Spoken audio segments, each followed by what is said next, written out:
मारवड़न जी मिठड़ी बोली गली गली ऐं घर घर गूंजन सिंध अमर जा नारा नारा नारा नारा नारा जिए सिंध जिए सिंध।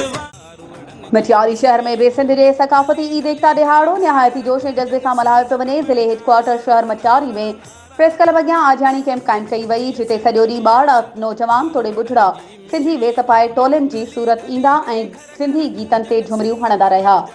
मटियारी शहर में सकाफती दिहाड़े जे हवाले सां ॿारनि जो जोशो ख़रोश ॾिसण वटां हो। इन खां सवाइ सकाफती दिहाड़े जे हवाले सां मुख़्तलिफ़ सियासी समाजी तोड़े क़ौमपरस्त पार्टियुनि पारां पिणु रैलियूं कढियूं वयूं।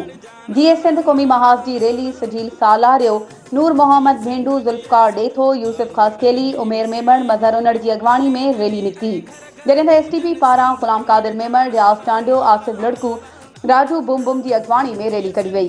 क़ौमी अवामी तहरीक जी रैली माजिद ख़ासकेली ज़ाहिद मेमण रहीम ख़ासकेली अल्ताफ़ खोसो जी अॻवानी में कढी वई। ॾाहिरी बिरादरी पारां ज़ाहिद ॾाहिरी मंसूर ॾाहिरी ख़ालिद खोसो अमान इम्तियाज़ ॾाहिरी जी अॻवानी में रैली निकिती। उन खां सवाइ सियासी तंज़ीम दी रोज़ इंटरनेशनल पारां एम बच्चल मेमण रफ़ीक सुमरो ऐं सोहराब बाटी जी अॻवानी में रैली कढी वई। उन खां सवाइ शहीद बेनज़ीर वेलफेयर सोसाइटी नौजवान इतिहाद ऐं ॿियनि सियासी समाजी तंज़ीमनि पारां रैलियूं कढियूं वयूं। वधीक ख़बरुनि ऐं अपडेट्स जे लाइ असांजे चैनल खे सब्सक्राइब कयो ऐं हा बेल आइकन खे प्रेस करणु न विसारिजो त जीअं असांजी हर नई अचण वारी वीडियो तव्हां ताईं पहुची सघे।